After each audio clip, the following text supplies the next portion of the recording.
Paolo, that is a super cool setup you have there. So, what's the reason for it? Well, I'm a content creator, so I do some streams where I play music, I play guitar and bass, and just for the videos, I like to have the brand behind me because sometimes when you put your social media on certain videos on certain platforms, then they will take away the visibility. So if you have it like a sign there, then you're safe.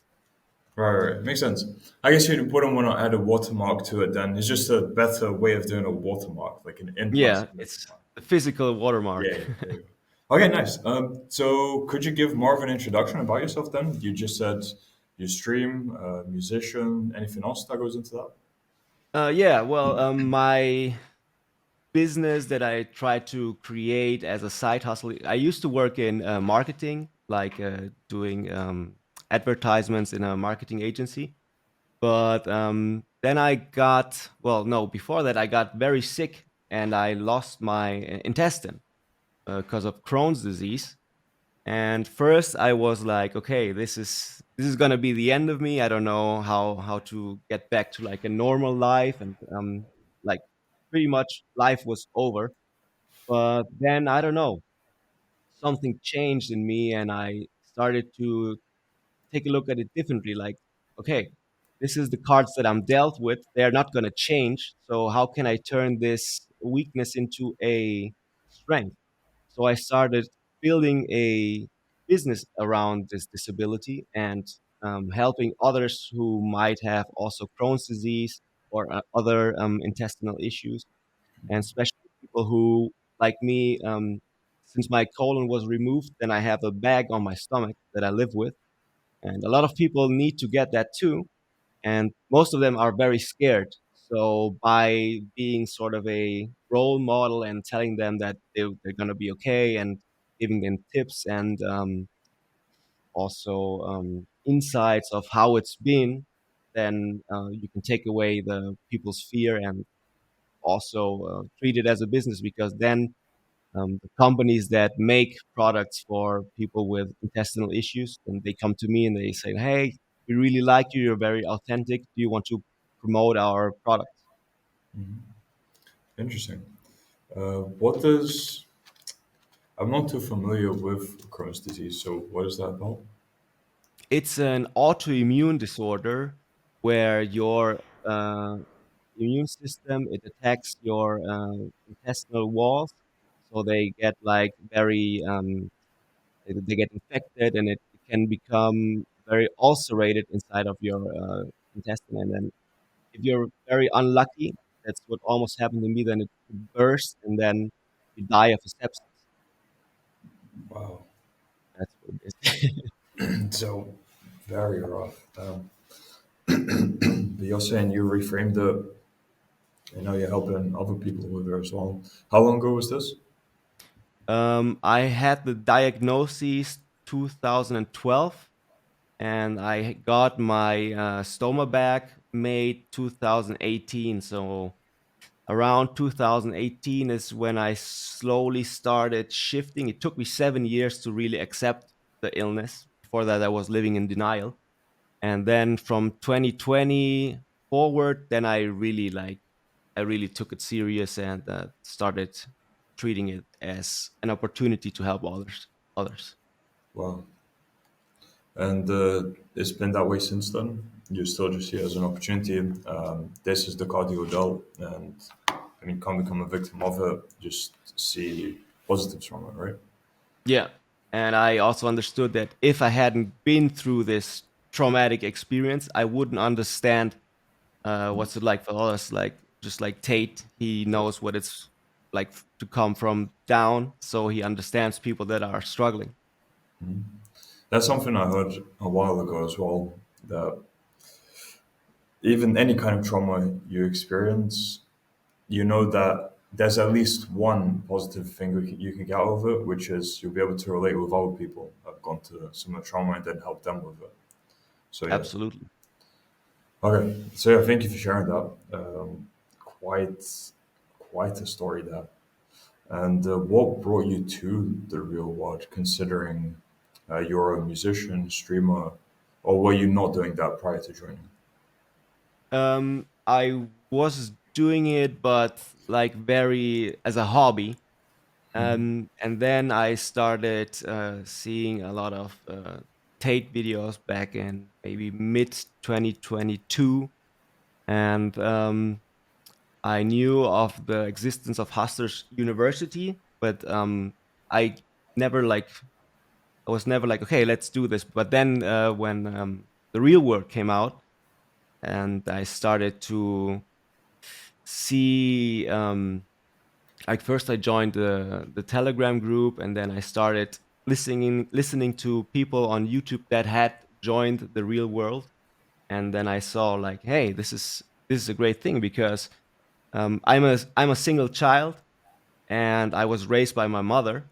So without having like this community of men to push you, or a father to that kind of gives you this duty of, okay, you have to be successful, you have to do something, you have to create something with your own hands.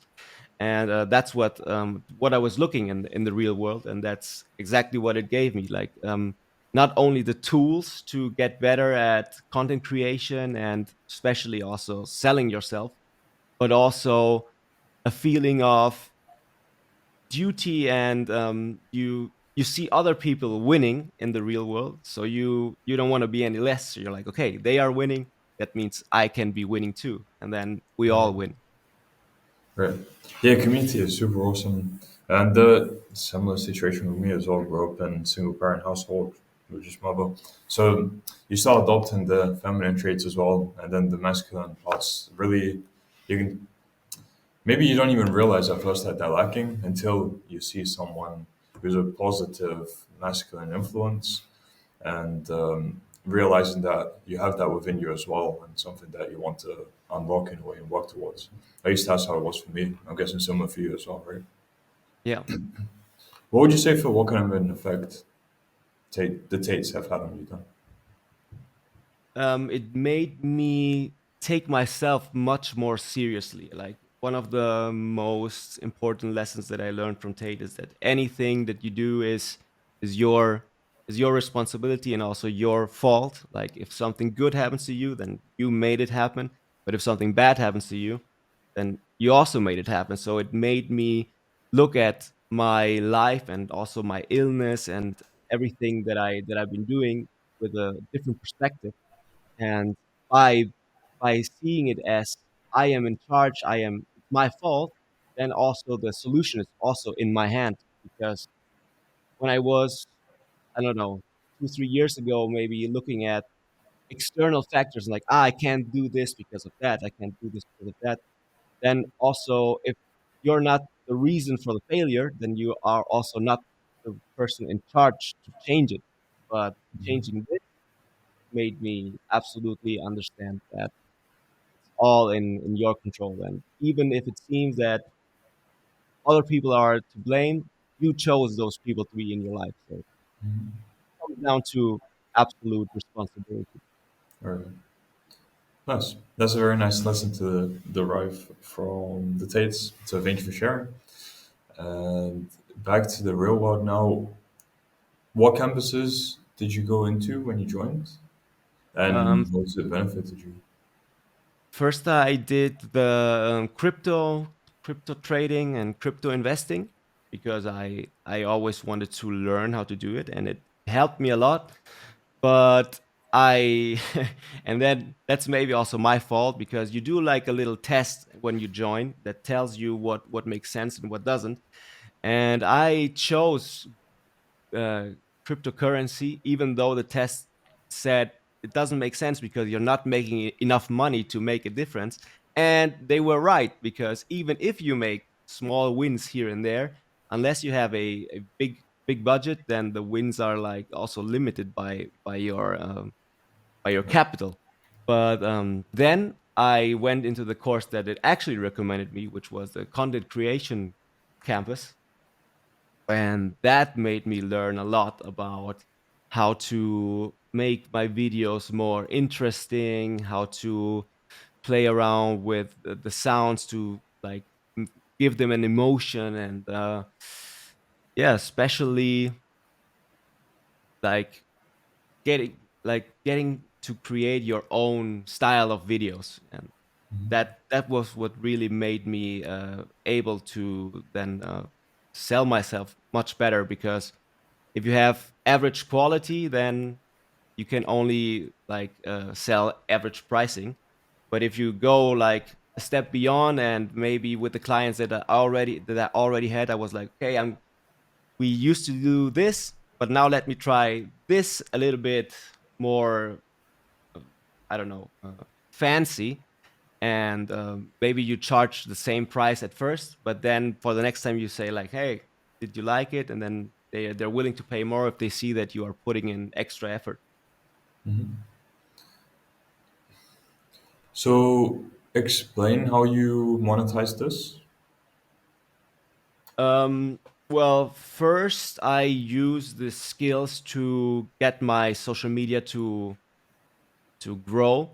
Like I have an older TikTok account that was on at about 300,000 followers, but it was stagnating a bit. So I decided to, with the skills from the real world, create a new one, which is like mostly based on, like, the other one was more for health and for the Crohn's disease thing. And then I created one for music, which is like my passion, playing guitar, to monetize this. And what I did then was, with the videos that I made and the following, it's now at about 106,000 followers. Then I started writing different festivals if they want me to go there and film for them, or writing different clothing brands that make like music, that make clothes for like metal bands, and like all this alternative scene. Yeah, and what I monetized the most was the disability that I told you about, by cooperating with brands that want to have like a brand ambassador, and then telling them, okay, I'll just use your products, and I'll get your message to be seen. And then you can always say like, hey, this guy Paolo, he's with us and he loves our products. And it's basically it's a combination of letting my followers know how to deal with the handicap, but also showing them products that could work well for them. So they get the know-how, and then they also get like ideas of what products they could use. And if they then choose the products that I take, then my brand partners are happy. Right. And did the real world help with scaling that? Yeah, definitely. Like last year, I made around, with all social media, because it was my side job. I made around 5,000 euros. And this year I started, like, with the knowledge from the real world, treating it as a business, not only a social media channel, and writing different sales pitches, and uh, outsource outreaching to new clients and stuff. And I managed to grow from 5,000 to, I think, a little bit over 40,000. So right now it's enough that I quit my main job, and now I'm doing this full time. So I think if 40,000 is like the new baseline, and now I can devote all of my time to it, not only the extra time after work, but now I can go like, I don't know, 10, 12, 14 hours a day with this. Then I think with the skills that I've learned, and the next campus that I will do will be sales. So to like improve my sales skills, then I think it's yeah, sky is the limit. Very solid. So, what's your plan for scaling this business model? Now I've did this with the DACH market, so Germany, Switzerland, and Austria. So it's all German content. But what I want to do now is start it with a VPN, and do the same thing that I did with the DACH market, but for the English speaking market, like target the US, target Canada, target the UK. because you have a much larger audience there, and I think that's the way I want to scale it, and also by creating more personal products, because right now most of the money comes in from cooperations with brands that they have a product and you promote it. But I also want to have what I want to do now is write a book, so that the lessons of how to live with a handicap and how to live with Crohn's disease, you have it in a book, and then you can sell it, and it also sort of like it legitimizes legitimizes you, because one thing is a content creator, which nowadays people take it seriously, but maybe someone like my father who's like 70, he's like, he just looks at content creators like, these are just clowns jumping around on YouTube. But if you are like an author and you have a book, then you have a different approach, especially to the older generation. Then they will look at you differently. Than he's not just a TikToker, Instagrammer. He actually wrote a book, and it's really good. Right. And again, another way to use what happened to you as an advantage to help others, as a way to help others. So Mhm. you're taking it from every aspect you can, which is very nice. Okay, then what would you say? Actually, before I ask that question, so what parts of the content creation campus was it that helped you with this business? Mm, I think mostly actually the technical parts of it, like how to get the most out of Premiere Pro, also working with AI and how to create AI pictures that you can use then, so that you have like a very uh, unique style of videos that no one else has, because with AI you just create whatever you want, whatever's in your mind, you can have it drawn. And I believe those two had the greatest aspect. And I want to do the gold path now, but I'm still not. Um, what's it called? It needs to be unlocked, so I'm waiting for that, and then I'll do the Right. gold path too. And I'm pretty sure that that will teach me also some things about The influential how to speaking. handle. Yeah, Yes. exactly. Nice. You said AI. So how have you implemented AI? Um, could you give a bit more specifics on that? Yeah, mostly with implementing pictures inside the videos. Just AI I generated makes it look cooler Yeah, yeah. So and what brings I the learned engagement. is that you need to get really good at how to write the prompts, because when I used it before doing the compass, I was always like, okay, show me, I don't know, angry man, and then you get like very basic thing. But if you go like into details with like commercial style, vintage synthwave, and then you can get like with very similar wording, you can get a totally different result. Okay, very cool. And now, what would you say was the biggest challenge you faced when you were implementing the lessons from the real world? The biggest challenge is maybe that it takes time to see the results. Like once you start getting better and treating it like a real business, you maybe expect the results to come immediately, but it comes like with a delay. And sometimes I was like doing my real world every night, and I was like, hey, I'm learning so much, but I don't see the money changing. So what am I doing wrong? Am I the problem?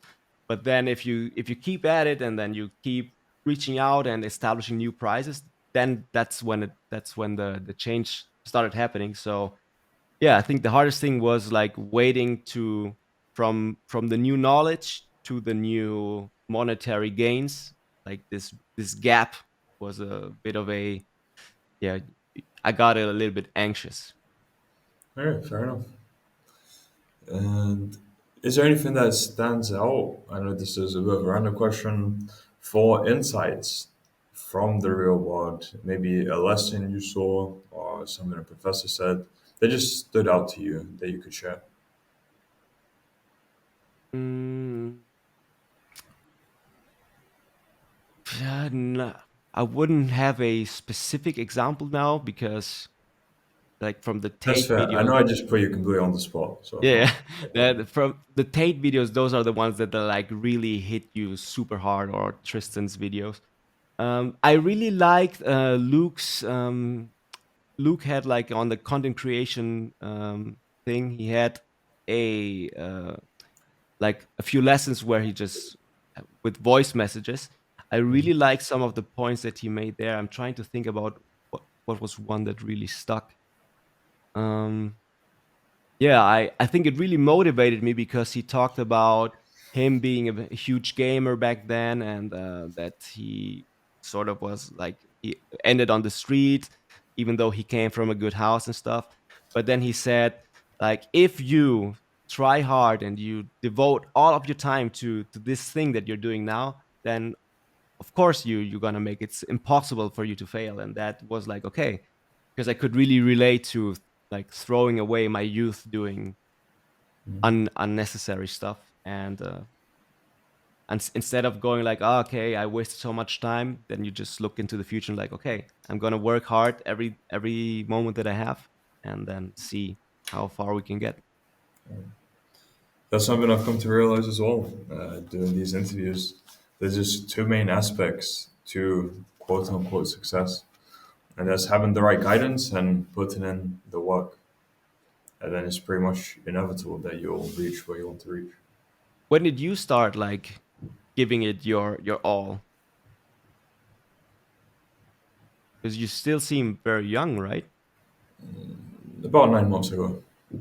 I was doing some different stuff before, but I'd say about 9 months ago is when everything changed. And I started doing a lot more. And ever since then, seeing huge growth in myself as well. Like, I can't watch my old interviews anymore from back before because it's just so hard to watch myself. So, again, it's a sign of growth. All good there. Actually, yeah, even I'd say it's a positive thing because if I was able to rewatch them, that means I just haven't changed. And so yeah, everything's fine there. Then I don't know if I'm answering your question with that though. Did I answer it? Yeah, 9 months ago. Oh, and yeah, how old are you? Sorry. 23. Oh, nice, Well, amazing. let's see. In 6 days, I will be 24. All right. So yeah. What about We're you? still very young, so you're in a great position to do great. Evolving. What about you? How old? I'm 34 already. Oh wow, didn't look like it. Okay. Yeah, Nice. thanks. So let's see. Back into interview mode. Uh, how different is your average day now compared to before you joined the real world? I would say the main difference is that it has a structure now, because it was used to be like I would just do whatever felt like right to do in the moment. Could be playing video games, could be doing a video, could be going to the gym.